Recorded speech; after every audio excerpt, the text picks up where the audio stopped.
안내 말씀 드리겠습니다. 잠시 후에 제8회 식품의약품안전처에서 개최하는 안전 열린 포럼 예정입니다. 행사장 내 바깥에 혹시 계시는 분 있으면 행사장 내로 착석해 주시기 바라면서 이게 마이크가 에코가 좀 없는 것 같죠? 잘 들립니까? 에코가 좀 있어야 제 목소리가 더 멋있어 보이는데.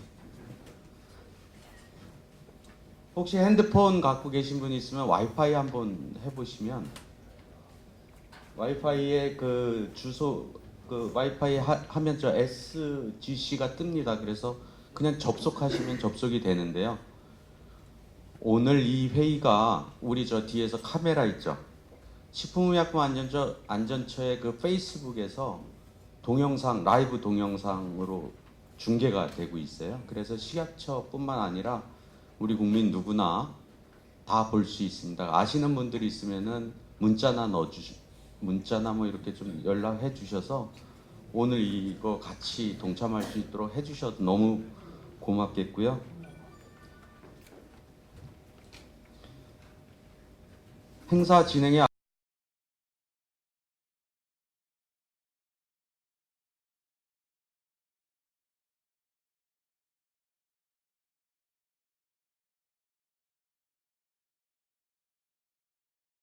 했는데 머그잔을 준비했습니다.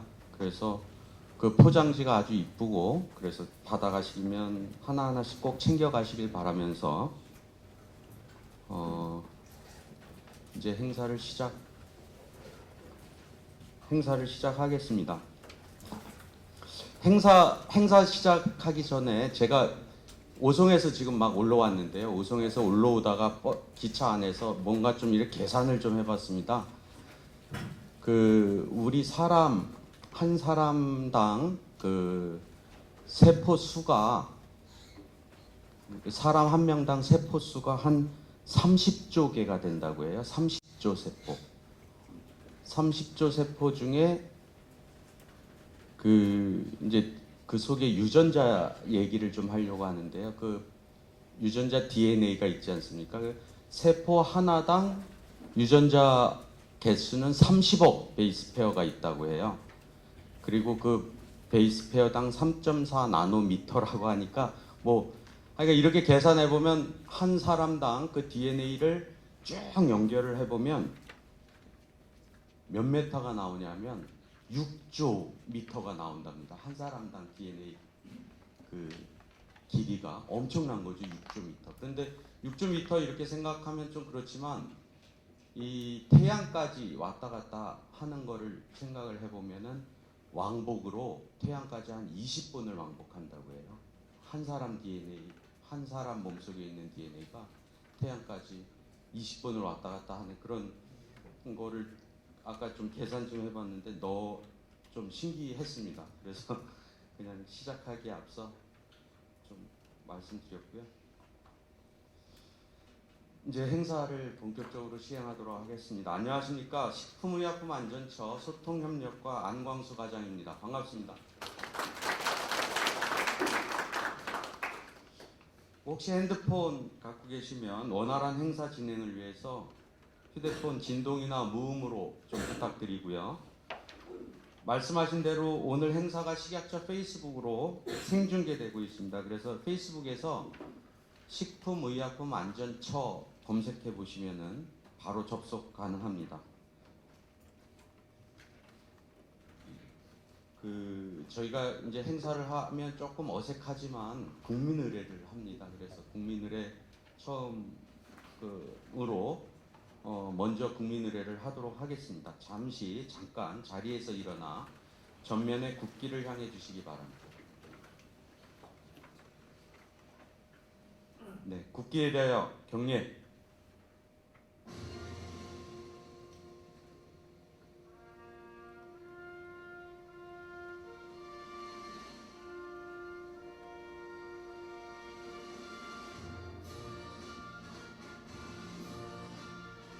나는 자랑스러운 태극기 앞에 자유롭고 정의로운 대한민국의 무궁한 영광을 위하여 충성을 다할 것을 굳게 다짐합니다.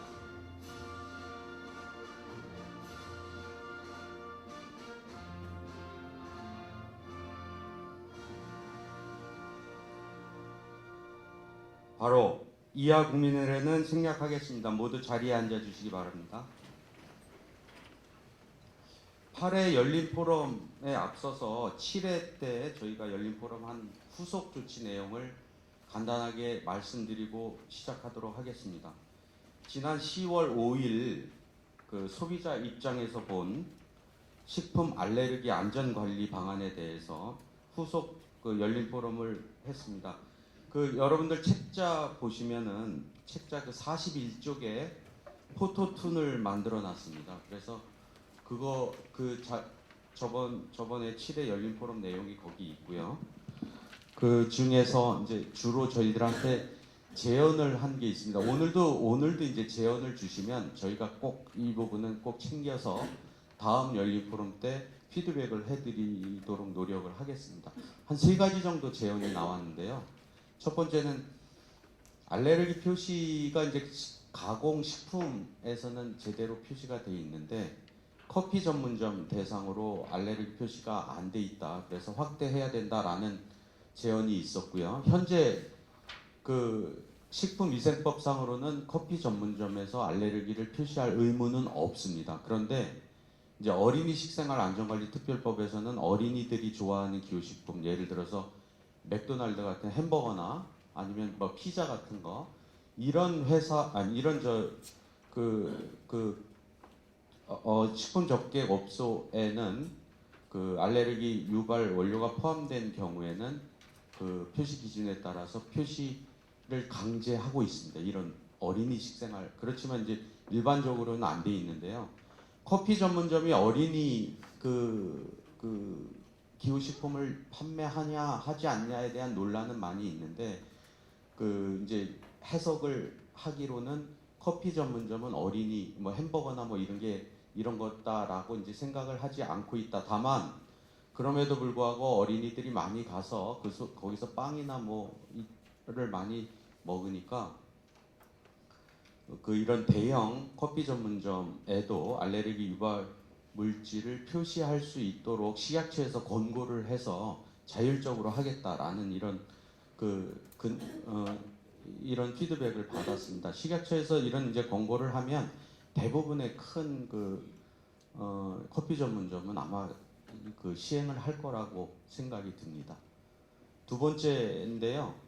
이것도 또 마찬가지로 소규모 음식점입니다. 식당 같은 거 있죠. 식당 같은 데서도 가공식품은 알레르기 표시가 돼 있는데 그걸 가지고 조리를 하면서 겉봉지를 뜯으면 이제 알레르기 표시가 없어지기 때문에 직접 그 소비자들이 그 알레르기에 대해서 표시 볼 수 없다라는 이런 의견이 나왔고요. 이제 식약처에서는 이것도 뭐 의무는 없습니다. 그렇지만은 소규모 음식점 대상으로 해서 알레르기 노트라는 이런 가칭 노트를 만들어서 이 속에 어떤 원료로 음식을 만들었는지에 대해서 소비자들이 보고 주문을 할 수 있도록 하겠다라는 말씀과 영업자 대상으로 해서 알레르기 교육과 홍보를 조금 더 적극적으로 강화하겠다라는 말씀을 드리겠습니다. 마지막으로 이제 급식관리지원센터가 있는데요. 이것도 유치원 이상은 교육부에서요. 유치원, 초중, 고등학교는 교육부에서 하고 어린이집 관리는 현재 복지부에서 하는데요. 그 중에 어린이 급식관리지원센터는 식약처에서 또 도움을 주고 있습니다. 그래서 이 급식관리지원센터를 통해서 식품 알레르기 교육을 강화하고 또 가정통신문을 통해서 부모님들한테 정보가 가정까지 연계될 수 있도록 조치하겠다라는 말씀을 드리면서 후속 조치 상황을 말씀드렸습니다. 8회 열린 포럼인데요. 오늘 포럼은 2020년부터 문신용 염료 안전관리 업무가 환경부에서 식약처로 이관 예정에 따라서 이와 관련된 전문가들을 모시고 의견을 나누는데요. 소비자 입장에서 본 문신용 염료 안전관리 방안에 대해서 준비했습니다. 세부 일정은 책자 참고해 주시면 되겠고요. 바로 주제 발표로 들어가도록 하겠습니다. 주제 발표는 첫 번째로 문신용 염료의 산업 동향에 대해서 더 스탠다드 김성남 대표님께서 발표해 주시겠습니다. 그 더 스탠다드라는 회사는 의료용 문신액을 한 50여 개국에 수출하고 있는 우리나라에서 제일 그 염료에 대해서는 제일 큰 회사 대표님이십니다. 큰 박수로 환영해 주시기 바랍니다.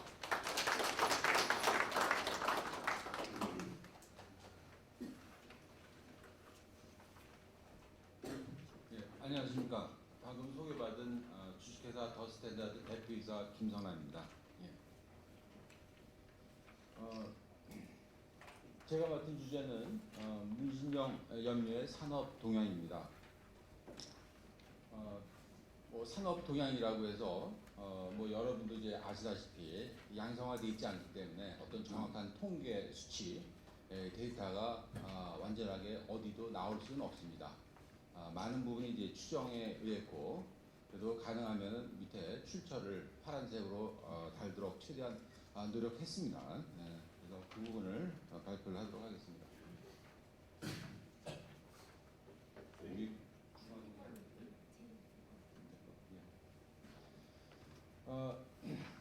저는 이제 제조자 입장에서 발표를 하는데요. 저는 이제 의료기기 제조 오른쪽에 보시는 이제 내시경 수술할 때 쓰이는 문신액입니다. 체내 수술용 이제 문신액이죠. 그래서 이걸 지금 저희가 개발해서 전 세계 한 50여 국에 수출을 이제 하고 있는 제품이 되겠고요. 그리고 이제 아래 보시는 이제 그림은 이제 무진 염료를 이제 제조를 하고 있습니다. 그래서 무진 염료에 대해서도 좀 저희가 이제 어떻게 잡힐지 저희 회사에서도 굉장히 관심이 많은 부분이기도 합니다.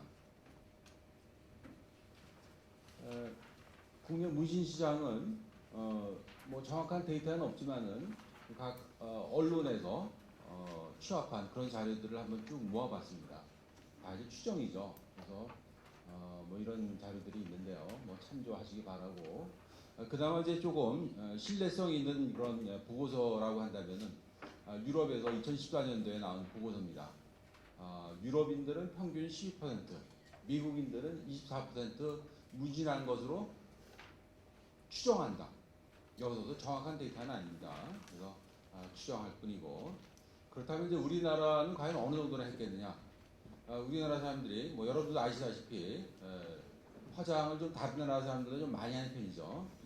그러다 보니까 뭐 눈썹 화장, 또 입술 화장 한 통계가 뭐 적어도 한 20% 이상은 한 것으로 저희는 이제 추정을 하는데 20%만 잔다고 하더라도 보면은 인구로 보면 1,000만 명이 됩니다. 어떻게 보면 이제 1,000만 명이 사실은 범법자인 것이죠. 합법적으로 한 경우는 물론 이제 병원에서 한 경우도 있겠지만 극히 드물고 이런 이제 형태가 이제 벌어지는데 일단 무신염료에 대해서 무신염료의 시장은 1,000만 명이 만약에 이제 했다라고 이제 가정을 하면은 연간 소비량은 뭐 한 10만 병 정도 소요됐다라고 추정할 수가 있고 10만 병이면 소비자 가격으로는 한 20억 원, 제조나 수익가로 따지면 거의 한 3분의 1인 한 7억 원이 되는 시장입니다. 이 산업계에서 7억 원의 그 시장은 정말 굉장히 작은 수치죠. 뭐 이 수치 가지고는 이제 어렵고 여기도 이제 제조업체에서도 이제 많은 분들이 오셨는데 사실 제조업체들은 한국 시장만을 보고는 제조를 못해요. 주로 이제 많이 이제 수출, 또 저희 제품들이 수출을 많이 되고 있습니다. 그래서 이제 생산업체가 과연 얼마나 되느냐 현황을 보면은 환경부 고시에 나온 자료에 따르면은 144개의 생산 제조업체, 수요업체는 56개가 됩니다. 어떻게 조사했는지는 뭐 제가 잘 모르겠어요. 근데 환경부에서 이런 이제 조사를 냈고 그 지난달에 자가인증 부여한 현황을 저희들이 검색을 해보니까 생산은 28개 업체, 수입은 12개 업체가 등록이 되어 있습니다. 그렇다면 뭐 120개, 뭐 한 150개 되는 업체들이 과연 어떻게 된 것이냐? 참 궁금하기 짝이 없는데 이 부분도 한번 시간대로 설명을 드리도록 하겠습니다. 그래서 이제 제조나 이제 수입이나 우리나라 이제 자가품질 관리 기준을 통과한 다음에 판매하도록 하고 있습니다. 그렇지만은 그 외에도 이런 불법 제조업체들 또 불법 수입업체들, 왜냐하면 이게 공업용 안료이기 때문에 관리하기 굉장히 어려운 부분들이 있습니다. 우리나라가 이제 다른 나라에 비해서 과연 그 관리 정도가 어떤지 책이라든가 자료를 통해서도 이제 있겠지만 저희들은 이제 또 직접 이제 수출을 하기 때문에 그 나라의 관리 제도가 어떤지를 이제 현실적으로 깊숙이 알고 있습니다. 미국은 이제 화장품으로 이제 분류가 되어 있고요. 그리고 그 외 나머지 나라들은 대부분 공산품으로 분류되어 있습니다. 우리나라도 공산품이에요. 근데 이제 여기서 이제 좀 다른 점은 전 세계에서 우리나라가 가장 관리를 엄격하게 하고 있어요. 엄격하다는 얘기는 뭐 잘하고 있다라는 표현은 제가 쓰기 좀 어렵고 그러한 이제 특이성이 있습니다. 이게 뭐냐면 외국은 주로 이제 네거티브 관리예요. 미국 같은 데는 일단 판매하게 합니다. 예? 하다가 문제가 생기면은 FDA에서 나와서 공장 심사하고 수거해서 검사해서 이상 있으면 리콜해라. 안 그러면 행정 조치를 취하죠. 그건 이제 유럽도 마찬가지고 대부분의 나라들이 다 그렇습니다. 근데 우리나라는 이제 포지티브 관리예요. 이거 허가 받아서 이것만 팔아. 허가 안 받았어? 그럼 불법이야. 나머지가 다 불법이 되는 겁니다. 뭐 여러분들이 이제 외국에 이제 여행 다녀보시면 알지만은 외국 대부분의 나라들이 타투샵, 뭐 미국이고 유럽이고 다 타투샵 다 있어요. 다 합법이에요. 우리나라는 타투샵 걸 수가 없죠. 왜? 허가 냈어? 안 냈어? 불법이야. 이런 관리 차이점이 있는 겁니다. 그래서 그런 이제 부분에서 좀 차이가 있어서 그래서 이제 저희 나라에서 이제 허가를 받으면은 전 세계 어디에 수출을 하더라도 관리 다 통과가 돼요. 세계에서 가장 까다로우니까. 예. 미국의 경우는 화장품으로 관리되어 있고 출처를 밝혔습니다. 그래서 뭐 밑에를 뭐 창조적으로 읽어보시면은 프리마켓 어프로벌 없이 판매 가능하지만은 문제가 있을 때는 공장 심사하고 샘플 수거해서 법무부에 조치를 요청할 수도 있다. 법무부의 조치라는 얘기는 판매 금지, 영업 금지, 제조업 금지, 리콜, 심할 경우는 대표자 구속까지 포함이 됩니다. 뭐 실질적으로 그렇게 하고 있고요. 유럽의 경우도 공산품으로 분류되어 있긴 하지만은 관리하는 부분에 있어서는 역시 네거티브 관리입니다. 뭐 네거티브 관리이긴 하지만은 이 나라 사람들이 저희가 얼마 전에 이제 프랑스에 지금 수출을 막 하고 있는데 관리가 굉장히 까다로워요. 나라에서 이렇게 꼭 해야 된다라는 규정은 아니지만 자체적으로 이게 진짜 안전하냐 그 데이터를 내라. 저희가 한 6개월째 시달리면서 계속 실험하고 자료를 내주는 그런 식의 어떤 보면 자율적인 관리가 굉장히 강하다라고 볼 수 있죠. 그래서 뭐 아까 이제 과장님께서 좀 말씀하셨지만은 환경부에서 시각차로 넘어오면서 과연 어떻게 분류가 될 것인가, 저희도 이제 굉장히 관심이 많습니다. 그래서 뭐 시각차로 관리한다면은 뭐 유생용품이나 화장품, 의료기기, 뭐 제약까지는 아닐 거고요. 그래서 그분이 어떻게 관리될지 한번 잠깐 살펴보도록 하겠습니다. 일단 이제 위생용품으로 뭐 작년까지만 하더라도 그게 얘기가 좀 정의가 되는 듯 했는데 사실 이제 위생용품의 그 용어의 정의로 보면은 여기 보시면 뭐 딱히 위생용품이 어느 거다 속할 때가 사실은 없어요. 일반적인 생활용품들이 아니잖아요. 이제 무진용 염료가. 뭐 가장 이제 유사하게 볼 수 있는 부분이 아래 보면 그 밖에 대통령령으로 정하는 것. 대통령령으로 정해야 돼요. 굉장히 좀 번거롭죠, 사실. 또 이 분류 목적에도 사실 어떻게 맞지 않고. 화장품으로 보면은 가장 그 용도에 적합합니다. 그래서 저도 한 5년 전에 시각처에 무진염료로 화장품으로 등록하려고 갔어요. 가서 담당자하고 상담을 했는데 담당자분께서 하시는 말씀이 화장품이란 위에 바르고 없어지는 게 화장품이지 발라서 안에까지 남아있으면 화장품이 아니다. 그럼 약입니까? 아니다. 공업용품이다. 그렇게 이제 하시더라고요. 그래서 와서 찾아봤어요. 화장품의 정의를. 그러니까 우리나라에서 이거 만들 때 항상 FDA를 항상 그 모델에서 만들죠. 그래서 FDA를 살펴보니까 FDA 이게 있습니다. 아래 보면은 pour the sprinkle or spread on 그리고 introduce into라고 써 있는데 이거를 우리가 해석할 때는 그걸 빼고 이제 번역을 어떻게 보면 했다고도 할 수 있어요. introduce in 수가 없어요. 하지만은 지금 이제 나와 있는 거에도 보면은 이제 셋째 줄, 넷째 줄이죠.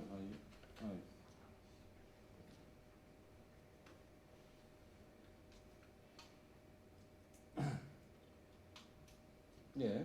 셋째 줄에 보면은 인체 바르고 문지르거나 뿌리는 등, 등이라고 표현되어 있죠. 이와 유사한 방법으로 뭐 지금의 이제 규정을 놓고 보더라도 화장품으로 분류한다 그래도 하등의 이 법조항으로는 문제가 없을 거다라고 이제 보여집니다. 의료기기, 뭐 제가 한 10여 년 이상 의료기를 해오고 있으니까요. 의료기에서도 보면은 아래 2번 항에 보면 장애를 보정할 목적으로 사용되는 제품도 역시 의료기기입니다. 그래서 이제 눈썹이 뭐 한쪽이 없어요. 그럼 눈썹을 반을 그린다. 이건 장애에 대한 보정이에요. 이것도 의료기기로 볼 수가 있고 또 실제적으로 문신용에 관련된 제품들이 의료기기로 많이 분류가 되어 있습니다. 보시는 문신용 기기, 기기도 이제 의료기기로 2등급으로 분류가 되어 있고요. 의료용 체내 표식입니다. 그리고 문신용 침도 역시 멜빈 주사침 2등급으로 되어 있습니다. 그래서 보면은 논리상으로도 의료기기로 된 것도 사실은 논리가 있어요. 그죠? 합당하죠. 왜냐하면 이거 부속품이니까. 근데 산업계에서는 어떤 문제가 있냐 하면은 지금 이제 유해 의료 제품 같은 경우는 한 두 가지 정도 2단계 이렇게 해놨는데 점점 갈수록 이제 올라가죠 관리가. 근데 실제로는 이거에 10배, 100배 정도의 관리가 들어갑니다. 상상하기 어려울 정도예요. 지금은 사실 어떻게 보면 뭐 의료기 제조하는 입장에서는 사실 관리를 안 한다고도 볼 수 있어요. 응? 거의 없습니다. 뭐 그냥 뭐 시험 좀 몇 가지 하고 그냥 저 표시 라벨링이나 하고 그럼 끝나요. 응? 근데 뭐 사실 뭐 위생용품으로 들어가기는 좀 약간 목적이 좀 사실 부합하지 않은 부분이 있고 화장품 아니면 의료기기인데 화장품과 의료기기 이 차이도 엄청납니다. 네, 아래 보시면은 뭐 예를 들어 제조업 등록이다. 이거 그냥 서류 제출하면 돼요. 네? 제조업 허가다. 공무원 두세 명 나와서 하루 종일 심사를 공정 심사를 해요. 그거 하기 위해서는 이상결 공정에서 준비를 해야 되고 기타 이런 것들이 뭐 한 10배, 100배는 힘들다라고 볼 수 있어요. 그래서 이제 저희가 의료기기로 한다면 과연 비용이 얼마나 들어갈까 한번 계산을 뽑아 봤습니다. 지금 첫 번째는 이제 중금속 시험 환경부에서 하라 그래서 그거 했어요. 이건 다 통과시켜서 했죠. 이제 의료기기로 분류하다면 두 번째 생체 적합성 시험을 해야 되는데 내년부터 이제 GLP 성적서를 요구를 해요. 그렇게 되면 적어도 인체에 들어가는 것들은 한 품목당 5천만 원이 들어갑니다. 근데 이거 들어가는 거를 무진용 염려는 업계가 영세하니까 이건 세 가지로 줄여주죠. 이건 절대 못해요. 이건 아무도 못합니다. 왜냐하면 말하자면 이 룰에 따라서 거의 정해진 대로 해야 되는 부분이에요. 이 기준을 벗어나서 할 수는 없습니다. 그래서 한 업체당 저희 같은 업체는 뭐 21가지 컬러를 생산하는데 6개 품목군을 해서 이제 시험을 맡긴다 그러면 뭐 한 3억 원이 들어가죠. 뭐 그 외에도 뭐 프리룸이라든가 기타 시험들, 밸리데이션, 유기간 뭐 이런 것들 준비하려면 한 5억 정도의 비용이 들어갑니다. 저희 보고 5억을 내고 만약에 이걸 허가를 하십시오. 못하죠. 사실은 못합니다. 할 수가 없어요. 아마 여기 계신 다른 제조업체분들도 그건 다 동감하십니다. 에이, 그냥 한국 시장 버리고 난 수출만 할래. 다들 그렇게 생각해요. 그래서 이런 부분이 좀 반영이 돼야 된다는 얘기죠. 그래서 인허가 비용이라든가 이런 관리 유지 비용이 너무 많이 이제 들어가고 그런 데 비해서 업계가 영세하기 때문에 이걸 따라갈 수가 없어요. 그리고 일단 시장 구조 자체가 지금 불법으로 이제 몰고 있는 상태이기 때문에 사용자들이 이건 뭐 샵 자체가 불법인데 이거 뭐 염료 불법으로 쓴다 그래서 별로 꺼리질 않는 거예요. 그리고 해외 직구로도 얼마든지 왜냐하면 의료용품을 사는 게 아니라 공업용품이거든요. 전 세계 다른 나라는 다 공업품입니다. 그러니까 공업용 안료를 사가다 시술을 하게 되는 그런 일이 벌어진 거죠. 예. 아마 제가 이제 말씀드린 그러한 이유에서인지 몰라도 뭐 FDA 우리나라 식약처에 비해서 20배 정도의 인원을 가지고 있죠. 전 세계적으로 가장 그 모델이 되고 있습니다. FDA에서 아직까지도 그냥 화장품으로 분류하고 적극적으로 관리하지 않은 이유는 제가 볼 때는 그런 부분이 있지 않나 저는 이제 그렇게 생각하고요. 그 유럽도 마찬가지입니다. 어느 나라도 아직까지 의료기로 분류한 나라는 없습니다. 뭐 우리나라만 의료기로 분류하겠다. 그렇죠. 그렇게 된다면 이거는 행정 따로, 현실 따로 되는 그런 이제 관리 제도가 될 것입니다. 그래서 뭐 저는 제조자의 입장으로서 주장하는 바는 의료기로 분류하게 될 경우는 뭐 제가 보이는 그림입니다. 대부분의 업체는 식약처 허가 무시합니다. 안 받습니다. 그러면 이제 사용자들은 대부분 이제 해외 직구로 요즘 뭐 직구 얼마든지 가능하죠. 인터넷으로 공업용 잉크를 구매해서 사용하게 되고 그렇게 되면 식약처에서는 뭐 얼마나 수입하는지 통계 잡을 수도 없어요. 관리하기도 힘듭니다. 그럼 이제 국민들은 그로 인한 이제 부작용이 많아질 것이고 화장품으로 분리한다 그러면 그래도 좀 뜻있는 분들은 몇 분들은 근데 이 정도면 좀 우리가 그래도 좀 이거 해볼만해 이렇게 하실 분들이 좀 있어요. 이것도 쉬운 건 아니지만 식약처 허가를 이제 받으려 할 것이고 소비자들도 가능하면 식약처 허가 나온 거 쓰려고 하죠. 그럼 아무래도 식약처 입장에서는 총체적인 관리를 할 수가 있습니다. 그 업체가 얼마나 생산하는지, 또 공장의 품질 관리 어떻게 하는지 직접 다니면서 공장 심사하고 기록 보고 현장을 보면서 다 관리할 수가 있고 어떤 부작용이 났을 때는 안정성 정보 보고 잘 알고 계시죠. 그런 걸 통해서 필요에 따라서 리콜을 한다거나 이런 관리가 가능해지죠. 그러면 결론적으로 국민들은 그런 부작용 사례가 적어지고 국민들도 안전하게 위생적으로 쓸 수 있을 것이라고 생각이 됩니다. 마치겠습니다.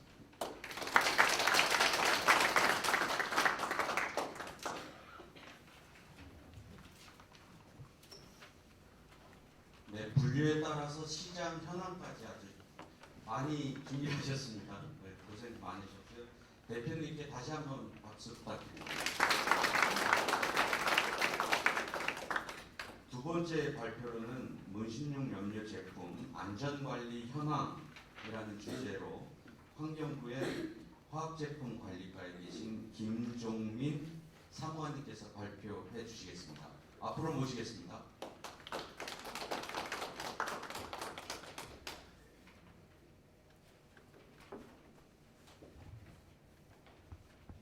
네, 안녕하십니까. 저는 환경부 화학제품관리과에서 지금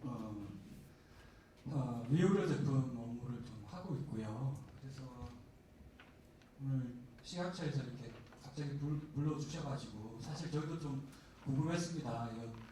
저희가 지금 23가지 품목의 그 다양한 제품들을 관리를 하고 있는데 사실 이 무신용 염료라는 제품은 저희가 지금 관리하고 있는 그런 품목들하고는 좀 특성이 판이한 제품이라서 상당히 이질적이죠. 그래서 저도 여러 가지 좀 애로 사항들을 겪고 있는 상황이고 이었는데 또 정부 전체적으로는 또 그간에 또 여러 가지 좀 제품 소관 조정이라든가 이런 논의들이 좀 진행이 되었습니다. 그래서 거기에 따라서 식약처가 어떻게 하실지 사실 저희도 좀 많이 궁금하기도 하고 좀 우려가 되는 부분도 있기도 하고 해서 그런 부분들 저도 한번 동향도 좀 살펴보고 또 저희가 그동안 경험했던 거 그리고 현재 돌아가고 있는 것들 좀 정보를 좀 드릴 필요도 있겠다 싶어서 오늘 자리에 참석하게 됐습니다.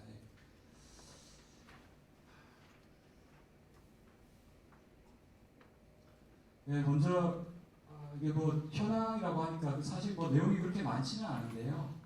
그래도 이게 이 제품 자체가 지금 좀 과도기적인 상황에 있는 걸로 이해를 하시면 되겠고 사실 이게 현재 현황보다도 앞으로 이게 어떻게 관리를 더 잘할 것인지 거기가 포커스 같습니다. 그래서 일단 저는 그간에 정부 전체적으로 좀 논의가 됐던 사항 먼저 말씀을 드리고요.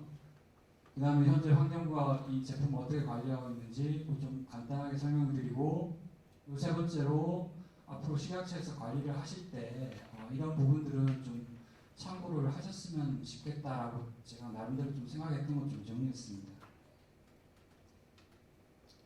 네, 먼저 이게 저희 작년 2016년 말에 관계부처 합동으로 생활학 제품 안전관리 대책을 수립을 했고요.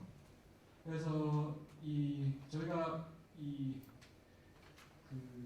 지금 저희 국가 전체적으로 이런 제품들을 부처별로 나눠서 이렇게 관리를 하는 그런 체계다 보니까 좀 뭐 부처 소관 범위에 해당하지 않는다거나 또 좀 해당 여부가 불분명해서 좀 관리가 방치되는 이런 부분들이 있어서는 안 되기 때문에 그런 부분들을 관리 사각을 없애기 위해서 좀 원칙을 정해서 소관 부처를 좀 조정을 그렇게 좀 했습니다. 그래서 보시는 것처럼 인체 식품에 직접 적용되는 제품과 원료 물질들은 식약처가 통합 관리하시는 걸로, 그리고 환경부 같은 경우에는 가습기 살균제 같은 살생물 제품과 기타 화학물질 유출 가능성이 높은 제품들을 통합적으로 관리를 하는 걸로 그렇게 정해졌고요. 그리고 여기에 지금 아까 말씀드렸다시피 현재 문신용 염료는 저희 화평법에 따른 위해우려 제품으로 지정이 되어서 현재 안전표시기준 규제가 지금 적용이 되고 있습니다. 그리고 산업부 같은 경우에는 우리 흔히 말하는 공산품이죠. 그래서 고용 완제품을 관리를 하는 걸로 그렇게 좀 조정이 되었고요. 이 동대책에 따라서 문신용 염료 제품은 환경부에서 식약처로 이관하기로 그렇게 이미 조정이 된 상태입니다. 네, 요거는 참고인데요. 네. 참고입니다. 그래서 여기 보시면 뭐 지금 위해우려 제품에 이제 무신용 염료가 들어가 있는 게 앞으로는 죄송합니다. 앞으로는 이제 식약처 쪽에서 이제 별도 이제 품목 분류를 하셔서 이제 관리하는 걸로 이렇게 이제 결정은 된 상태입니다. 그 다음에 지금 환경부에서 어떻게 관리하고 있는지 간단히 말씀을 드리면요. 일단은 지금 저희 같은 경우에는 이게 저희가 최종 완제품에 대한 안전성을 확인하고 감시하는 제도라고 보시면 되고요. 현재 뭐 별도의 영업 인허가 이런 시스템은 들어와 있지 않는 상태입니다. 그래서 여기 보시면 환경부에서 이제 위해성 평가를 통해서 관리가 필요한 품목들을 이렇게 정하고요. 그리고 품목별로 안전 표시 기준을 마련하게 되어 있고 거기에 따라서 이제 사업자분들은 공인된 시험 검사 기관에다가 이 제품이 정해진 안전 기준에 적합한지 여부를 확인을 하시고 확인한 다음에 표시 기준에 맞게 라벨링을 하셔서 시장에 유통 판매하게끔 그렇게 되어 있습니다. 그리고 저희 환경부에서는 시중에 유통되는 제품들을 이제 수거해서 표본적으로 검사를 해보고 여러 가지 회수 명령이라던가 사후적인 조치를 내리는 그런 시스템이라고 이해를 하시면 됩니다. 그래서 현재 그래서 크게 안전 기준과 표시 기준이 있고요. 안전 기준 같은 경우에는 크게 세 가지인데요. 일단은 원천적으로 사용을 해서는 안 되는 물질, 그리고 사용은 가능하지만 일정 수준의 함량을 좀 준수를 하도록 그렇게 기준을 설정하고 있는 부분, 그리고 또 여러 가지 보존제라든가 이런 살생물 기능을 할 수 있는 물질들도 일부 들어갈 수가 있는데 그런 물질들에 대한 어떤 사용 가능한 것으로 목록을 제시하고 또 함량을 제한하는 그런 부분들이 있겠습니다. 그래서 지금 무신용 염료 같은 경우에는 지금 여기 표에서 보시는 것처럼 함량 제한 물질로서는 비소금 17종이 지금 걸려 있고요. 사용 제한 물질로서는 총 64종, 기타 어떤 제품의 무균성까지 지금 확인을 하도록 그렇게 되어 있고요. 요 지금 전체적인 물질의 어떤 규제 기준은 대부분 이 유럽 연합의 그 기준들을 좀 많이 참고한 것으로 이해를 하시면 될 것 같습니다. 그리고 표시 기준에 있어서는 이건 뭐 소비자를 위한 것이죠. 그래서 시험 검사 번호를 일종의 뭐 인증 번호라고도 볼 수 있습니다. 이걸 번호를 표시하도록 하고 있고요. 또 이따 함유 물질에 대한 표시, 또 뭐 사용성의 주의사항, 뭐 그 생산자 정보 이런 것들을 다 표시를 하게끔 하고 있고요. 다만 이제 이게 무신형 염료 같은 경우에는 사실 저도 좀 화장품하고 좀 성격이 많이 비슷하지 않나 그렇게 생각을 해서 이 표시 기준 도입할 때부터 무신용 염료에 한해서는 이거는 전성분 표시가 돼야 된다 해서 지금 얘만 좀 특이하게 전성분을 표시하게끔 그렇게 되어 있습니다. 그리고 저희가 이제 사후적으로 유통 제품들에 대해서 감시하는 그런 체계가 있는데요. 요거는 저희가 이제 매년 실제로 시장에서 이제 돌아다니는 제품들을 구매 수거를 합니다. 그래서 저희가 정하고 있는 기준을 만족하고 있는지를 검사를 하고 있고요.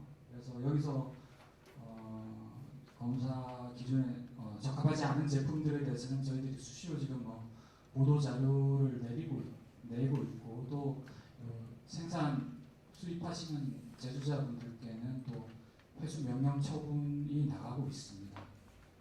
그리고 또 저희 행정력만으로는 이 다양한 제품들을 다 커버를 할 수가 없는 그런 좀 부분들이 있어서 저희가 또 소비자 단체와 또 협력을 해서 별도의 시장 감시단을 운영하면서 또 상시적으로 뭐 오프라인뿐만 아니라 또 온라인이 또 더 혼탁하죠. 시장 질서가. 그러다 보니까 이런 부분들을 좀 상시적으로 감시할 수 있는 그런 체계를 지금 운영을 하고 있는 실정입니다.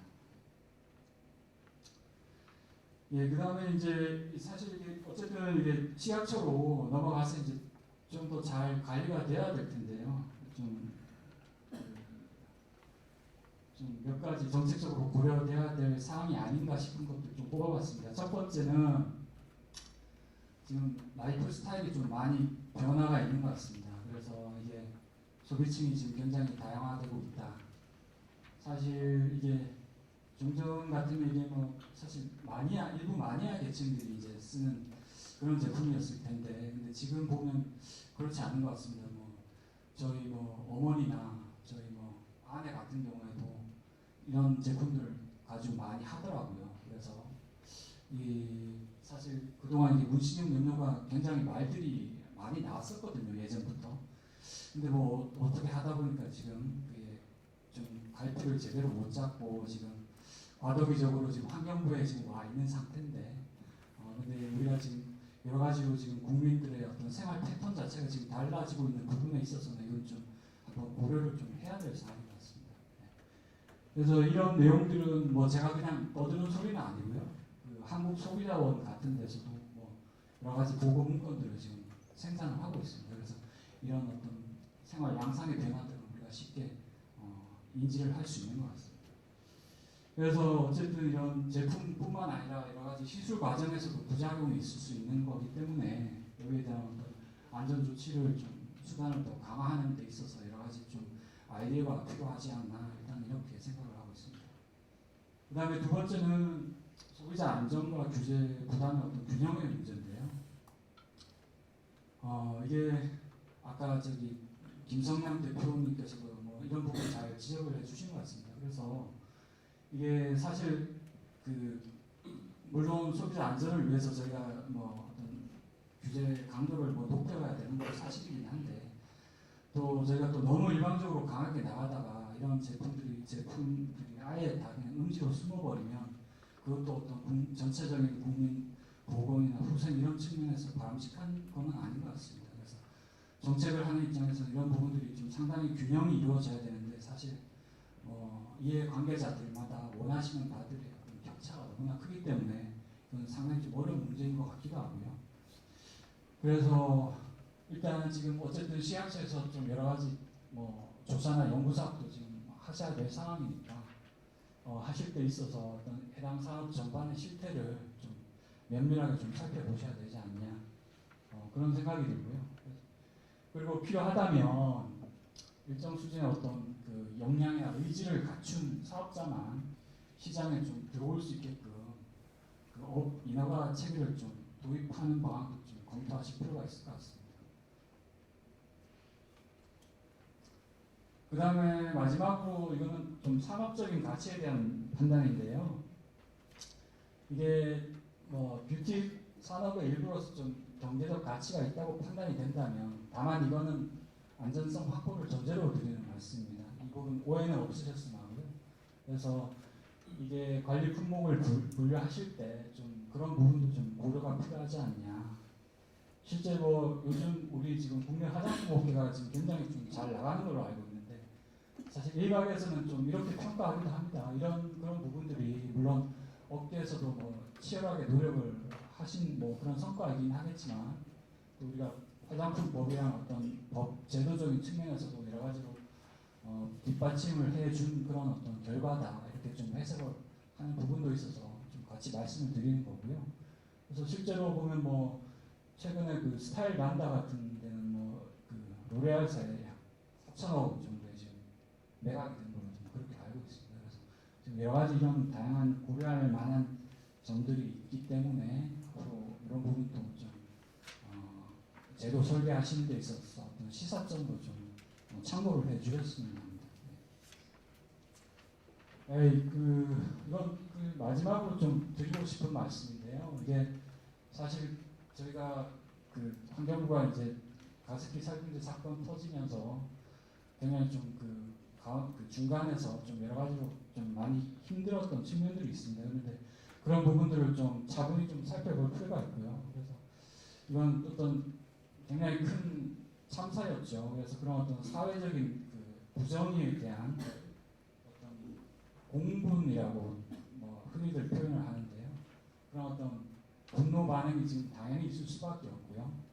그 다음에 또 이 화학 물질의 어떤 위해성이라는 부분은 실체를 좀 진짜 단순히 명료하게 이렇게 파악하고 설명하기가 어려운 부분들이 많습니다. 뭐 살충제 계량 사건도 뭐 유사한 사건인 것 같고요. 그래서 지금 보시는 것처럼 저희가 이 어떤 안전 관리를 하려면 일단 그 물질의 독성을 알아야 되고요.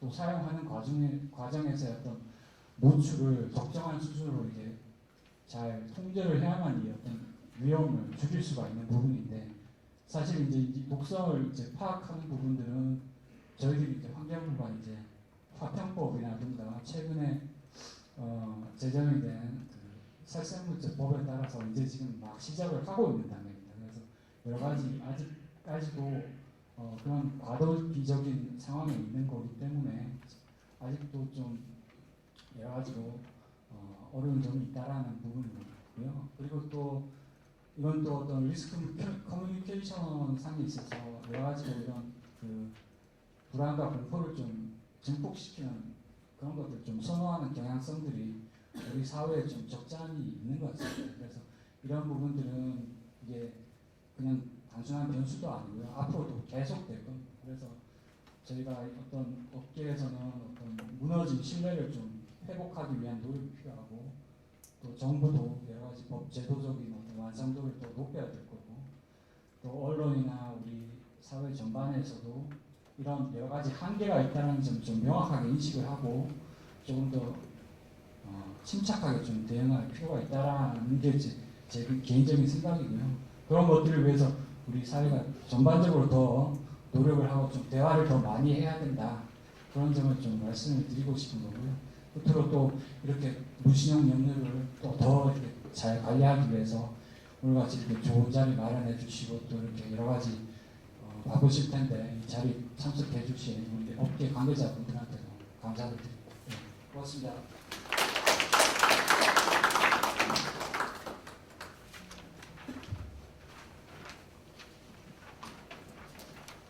네, 그 정부 부처 입장에서 정책적 고려사항과 그리고 사회적 그런 그 정당한 분노 반응에 대한 이런 소견도 들었습니다. 너무 잘 들었고요. 이런 문신용 염료가 식약처에서 내년 한 해 연착륙이 확실히 될 수 있도록 좀 조금만 더 같이 협조해 주시고 가기를 제가 부탁드리면서 그 김종민 사관님께 다시 한번 박수 좀 부탁드리겠습니다.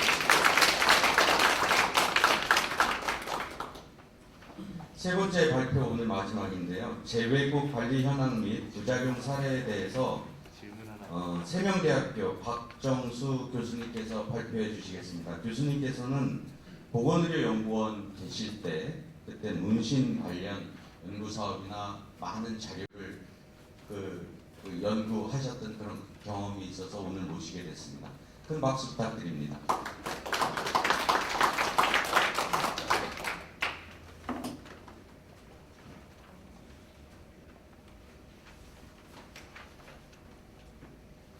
네, 안녕하십니까. 소개받은 세명대학교 한의과대학의 박정수입니다. 제가 보건의료연구원을 근무할 때 2014년과 2015년에 문신 관련 연구를 진행한 그 인연이 있어서 여기 자리에 불러주셨습니다. 불러주셔서 감사합니다. 네, 저는 이번에 그 재외국 관리 현황 및 부작용 사례라는 주제로 발표를 준비했는데요. 일단 제일 먼저 문신이란 무엇인가에 대해서 먼저 말씀을 드리고 넘어가려고 합니다. 보통 이게 문신이라고 하면 여러 가지가 있습니다. 저희는 그때 연구를 할 때 4가지 정도로 구분을 했었는데요.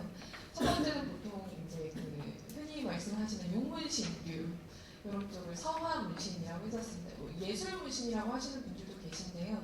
예술이라고 하게 되면 가치가 들어가서 이것은 예술이지 어떤 그 행위가 아니다 이렇게 될 수가 있기 때문에 저희가 가치 중립적인 의미로 서화 문신이라고 했었습니다. 네, 그래서 뭐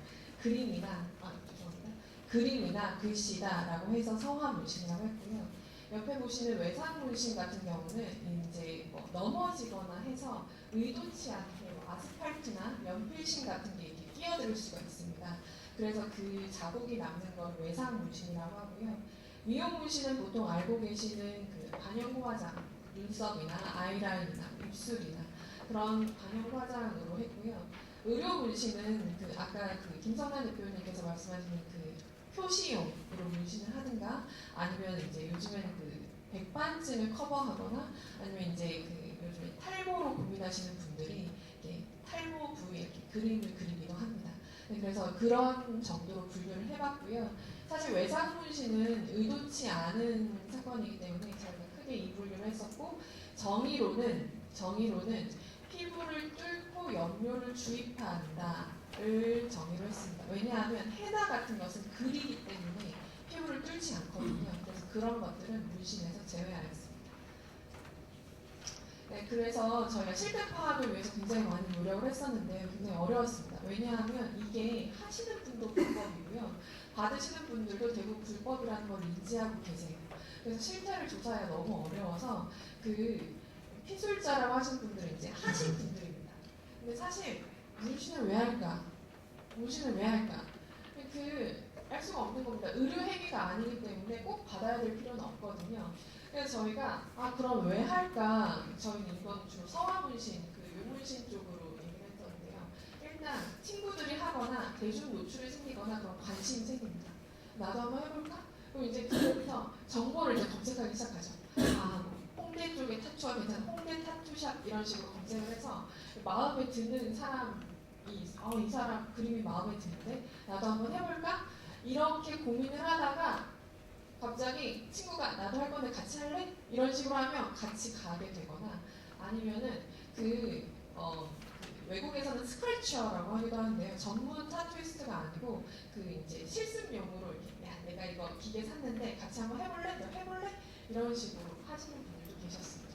그래서 시술자를 선택해서 문신 시술을 하시게 되는데 시술 후 감정은 제가 그 우스갯소리로 문신의 가장 큰 부작용은 뭘 것 같으세요? 후회입니다. 후회. 100% 후회예요. 후회하는데 후회가 2가지로 갈리죠.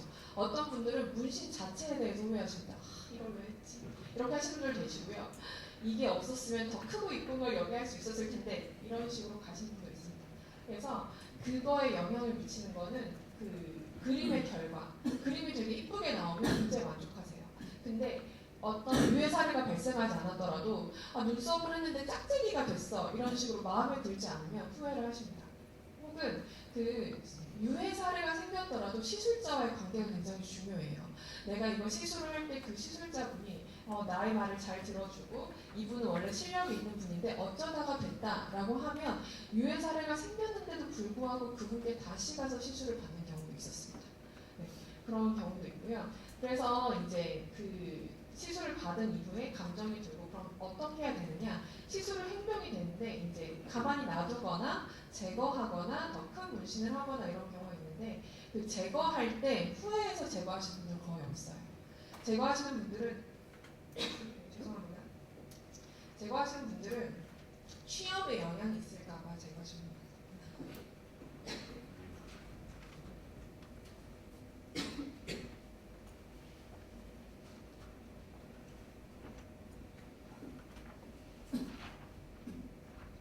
네, 죄송합니다.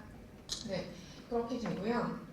그리고 대부분 한 번 문신을 시작하시면 다시 한번 정보 검색으로 가십니다. 한 번 하시는 분들은 두 번 하고 세 번 하고 이러시는 분들 많아요. 네.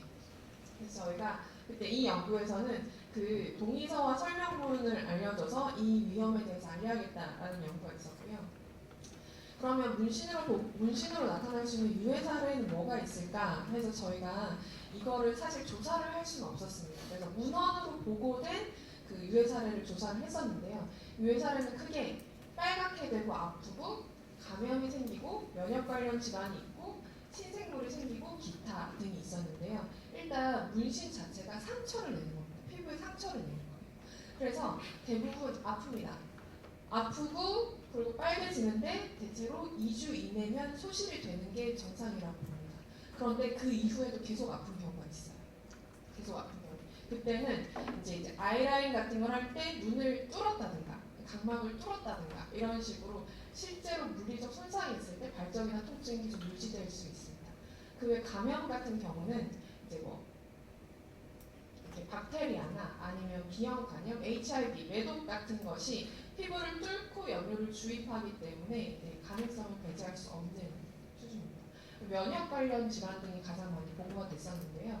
거짓 림프종이나 유육종증, 유가족 같이 그 피부의 외부 물질이 들어오기 때문에 거기에 대한 알레르기 반응이 있었습니다. 신생물 같은 경우는 이제 그 위용 문신에서 보고가 됐었는데 눈썹이나 편평세포암이나 흑색종이 보고된 예가 있고요. 그 기타 반응으로는 MRI 그러니까 문신을 하시고 MRI 찍을 때 거기에 화상을 입는 경우가 있어요. 신호가 없거나 아니면 화상을 입는 경우가 있습니다. 그렇다면 이것의 원인은 무엇인가 정확하게는 알 수 없습니다. 그렇지만 추정하기로는 아마도 이제 물리적 손상일 경우에는 결막을 관통하거나 신부 염료를 주입하는 미숙한 시술제 때문일 거다.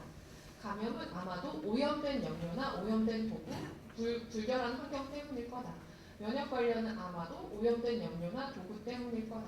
그리고 신생물은 원인을 알 수 없고 기타는 그 MRI와의 상호작용이거나 원인 불명일 거다라고 추정을 하였습니다. 이것은 이제 저희가 그 해외에서 관리를 하기 앞서서 그렇다면 문신의 성질은 어떤 것들이 있고 그렇기 때문에 어떤 식으로 관리를 하는가에 대해서 이렇게 좀 나눠봤는데요. 이 성화문신, 저희가 성화문신 연구를 주로 했었기 때문에 이게 그걸 여쭤본 적이 있어요. 의사한테 가면 위생적으로 할 수 있어요. 의사가 지금 문신하는 건 사법입니다. 의사한테 가면 위생적으로 할 수 있어요. 근데 그림을 잘 못 그리죠. 그렇죠? 그리고 타투이스트한테 가면 이게 그 사람 불법인 걸 알고 갑니다. 그렇지만 예쁜 그림을 그려줍니다. 근데 그렇게 되면 그 소비자라고 할 수 있는 분들은 그 타투이스트라는 분한테 가요. 나는 마음에 드는 그림을 그리고 싶다라는 거죠. 그래서 서비스 계약의 측면과 무건의료의 측면으로 나눴습니다. 서비스 계약의 측면에서는 얘가 이뻐야 되고요. 그리고 이게 아직은 이게 의료 행위가 아니고 내가 선택할 수 있는 어떤 행위입니다. 어떤 행위이고 사회적 인식이 굉장히 영향을 많이 받아요. 그리고 이게 사라지지 않아요. 반영구 화장도 우리는 보통 한 2, 3년 가나 싶은데 사실 퍼머넌트 메이크업입니다. 퍼머넌트. 네, 퍼머넌트 메이크업. 그래서 후회를 할 수도 있고 제거 시에 비용이 발생할 수 있어요. 그래서 이제 해외에서는 이제 미성년자는 무조건 그 문신을 금지하고 시술 전에 이러한 위험이 발생할 수 있고 그리고 이거는 영구적이면서 그런 식으로 정보를 고시해 줄 수 있고요. 그리고 일부 국가에서는 아예 동의서를 받는 경우도 있습니다. 나는 이걸 다 알고 그럼에도 불구하고 하고 싶다라는 식으로 동의서를 받을 수도 있고요. 그 외에 이제 심리적 부분에 있어서 시술자, 스타투리스트라고 불리는 그런 분들을 교육할 수도 있습니다. 이제 보건의료 측면에서는 아무래도 저희가 이제 관심을 갖는 부분입니다. 안전하게 유해 사례가 발생하지 않게 문신하는 게 목적이죠. 그런데 이게 보시면 뚫고 염료를 주입하는 거예요. 그래서 뚫었을 때 발생할 수 있는 그런 것들이 이제 침습적인 겁니다. 통증이나 감염이나 혈액 노출이 될 수 있고요. 그걸로 인해 응급 상황이 될 수도 있습니다. 그리고 외부 물질을 주입하기 때문에 발생할 수 있는 유해 사례도 있습니다. 알레르기나 인물 반응이나 면역학적 문제가 발생할 수 있죠. 그래서 이제 그 보건위생적 부분에서 시술자를 교육을 하기도 하고요. 문신 시술 업소를 위생적으로 관리할 수 있도록 하고 그 외에 그 일회용을 사용한다든가 아니면 소독을 어떻게 한다든가 하는 위생 관리 그리고 이제 염료에 있어서 안전한 염료를 사용하도록 어떤 것들이 안전한 염료인가라는 규정을 만들어서 관리를 하기도 합니다. 그래서 이제 국외 규정을 보시면 아까 그런 것들에 따라서 이제 분류를 했을 때 시술자 관리, 업소 관리, 위생 관리, 금기, 염료 관리, 기타 등으로 볼 수 있습니다. 그래서 그 염료 관리에서 이제 염료 허가나 염료 보관이나 이런 부분이 부각이 됩니다. 제가 이건 이제 각 국가별 특징은 아까 분류에 따라서 이제 일부 국가들을 발표를 한 건데요. 이걸 보시면 이제 미국 같은 경우도 50개 주가 있고 각 주마다 좀 자유로운 주가 있고 좀 더 엄격한 주가 있기 때문에 좀 나눠봤습니다. 그런데 이제 미국 같은 경우는 시술자에 대한 허가도 해줘요. 시술자에 대한 허가도 해주고 영국 같은 경우는 시술자 허가는 없지만 업소 개설 시에 위생 교육을 받도록 하고 영국 같은 경우에는 동의서를 받게 되어 있습니다. 나는 이걸 알고 나는 이거를 자의로 한다. 이런 식으로 되어 있고요. 프랑스 같은 경우는 그 시술자 허가와 업소 개설 시에 위생 교육을 받도록 하고 그 문신을 받는 사람에게 설명문을 제공해 주도록 되어 있어요. 그리고 국가 차원의 문신 유해사를 모니터링 시스템이 있습니다. 염료 쪽만 저희가 포커싱해서 보면 그 아까 김성만 대표님께서 말씀하신 대로 미국에서는 화장품으로 관리를 하고 있는데 FDA에서 승인한 염료는 우리는 없다라고 명확하게 밝히고 있습니다. FDA는 허가하지 않았다라고 하고 있고요. 그 의료기기 유해 사례를 수집하는 매드와치에서 유해 사례를 수집을 하고 있습니다. 문신에 대해서요. 그리고 유럽 같은 경우는 2008년 유럽 보건 분야 장관회의에서 문신용 염료에 포함되어서는 안 되는 물질을 발표하였습니다. 중금속이라든지 아니면 아까 말씀하신 포함되어서는 안 되는 물질이 있는데 제가 이 연구를 진행하면서 굉장히 좋은 기회로 그 유럽에는 문신 학회가 있어요. 문신 학회가 있어서 제가 2015년에 참석을 한 적이 있습니다. 그런데 거기 보면 매 이슈가 upcoming regulation입니다. upcoming regulation. 유럽에서도 사실 문신 염료를 관리를 하지 않았었어요. 2003년까지만 해도 관리하는 국가가 별로 없었습니다. 그런데 그 프랑스도 2008년 2월 19일에 신설을 했거든요. 그래서 이제 점점 이 문신을 많이 하니까 이걸 뭔가 관리를 해야 될 것 같다. 그러면 어떻게 관리할 것이냐 해서 2년마다 모여서 그 학회에서 그 업커밍 레귤레이션에 대해서 의견을 나누고 있습니다. 그래서 프랑스 같은 경우는 2008년 2월 19일에 신설됐고 위생 조건이나 문신용품의 제조, 포장 및 유통, 시술 시 필술자에게 고지해야 되는 정보 등이 그 조항에 신설이 되어 있고요. 그 명령으로 신설이 되어 있고요. 국가적 감시 시스템을 갖추어 모니터링을 하고 있습니다. 네, 여기까지 경청해 주셔서 감사합니다.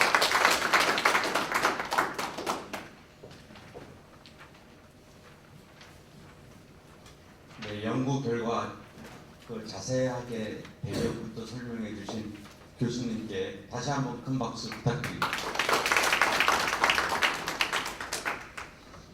네, 이제 바로 다음으로 패널 토론이 있겠습니다. 패널 토론에 앞서 그 토론을 진행해 주실 좌장님을 소개해 드리도록 하겠습니다. 서울대학교 안윤옥 교수님이신데요. 교수님은 서울